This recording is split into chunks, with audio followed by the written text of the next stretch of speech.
Pernah kepikiran nggak gimana caranya ngelawan penipu, tapi pakai cara mereka sendiri?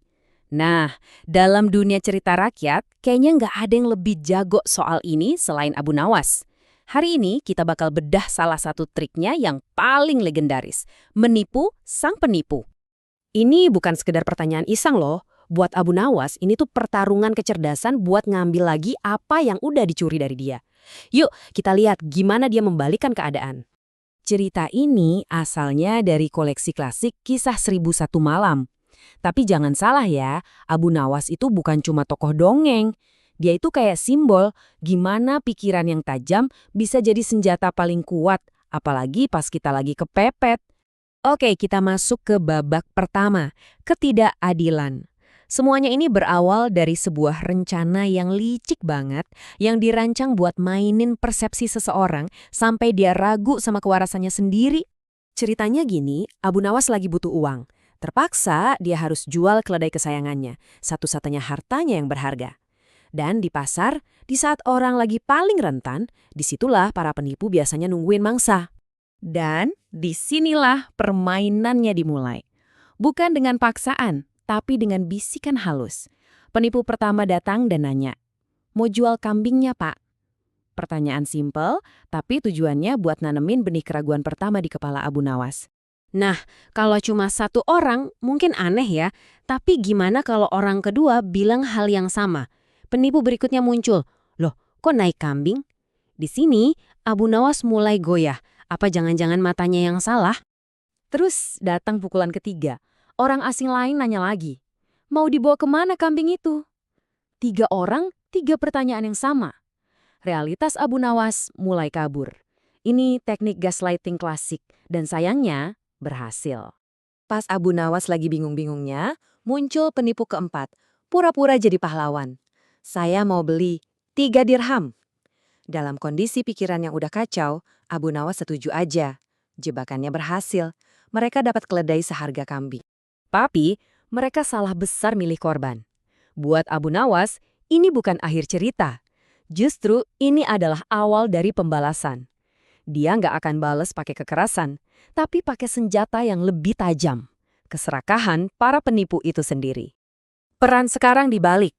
Abu Nawas bukan lagi mangsa, dia pemburunya.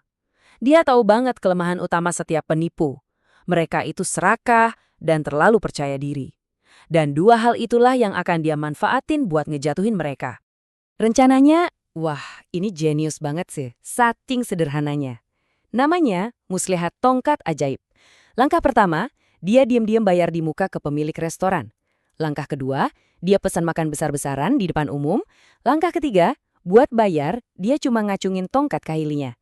Dia ulangin pertunjukan ini sampai umpannya disambar. Dan tentu saja, para penipu itu ngeliatin semuanya. Dan sekarang, babak ketiga, penjebakan. Umpannya udah disebar. Para penipu yang matanya udah buta karena serakah, jalan lurus masuk ke perangkap yang udah disiapin Abu Nawas. Persis seperti dugaan Abu Nawas, mereka ngelihat tongkat itu bukan sebagai kayu biasa, tapi sebagai mesin pencetak uang. Dengan super pede, mereka samperin Abu Nawas, mikir bakal untung besar lagi. Berapa harga yang mereka tawarin buat sebatang tongkat kayu? 100 dinar emas. Koin emas murni loh, cukup buat beli puluhan keledai. Saking serakahnya, mereka rela bayar mahal buat sebuah keajaiban palsu. Dan inilah babak yang kita semua tunggu-tunggu. Hasilnya, momen di mana kesombongan para penipu ini berubah jadi penghinaan yang telak. Coba bayangin deh suasananya. Mereka pesan makanan paling enak, makan minum sepuasnya. Pas tagihan datang, dengan senyum sombong, mereka sodorin tongkat kayu itu ke pemilik restoran, nungguin reaksi kagum. Bukannya kagum, pemilik restoran malah ngamuk. Ya iyalah, keajaiban tongkat itu kan cuma ilusi. Rahasianya simpel, Abu Nawas udah bayar semuanya di muka. Pertunjukan itu dari awal memang dirancang khusus buat mereka. Coba kita bandingin. Para penipu ngasih 3 dirham perak dan dapat seekor keledai. Sebagai balasan, Abu Nawas bikin mereka ngasih 100 dinar emas. Dan cuma dapat sebatang tongkat kayu. Ini bukan cuma keadilan, ini keuntungan besar. Tapi kehilangan uang itu bukan hukuman terburuk buat mereka. Jebakan Abu Nawas yang sebenarnya baru aja dimulai. Dan inilah pelajaran moralnya. Nah, ini bagian paling cerdas dari rencana Abu Nawas. Coba deh pikirin sebentar. Kenapa para penipu ini nggak bisa laporin penipuan yang mereka alami ke pihak berwajib? Jawabannya, itu ironi yang sempurna. Simpel aja. Kalau mereka mau ngeluh karena ditipu soal tongkat ajaib, mereka harus ngakuin dulu kejahatan pertama mereka, menipu Abu Nawas buat dapetin keledainya. Kejahatan mereka sendiri yang bikin mereka bungkam, perangkap yang sempurna kan? Dan itulah pelajaran abadi dari Abu Nawas. Orang yang paling serakah adalah yang paling gampang ditipu. Pada akhirnya, rencana jahat yang mereka susun jadi bumerang yang menghantam mereka sendiri. Sebuah pengingat bahwa kecerdasan, bukan keserakahan, adalah aset yang paling berharga.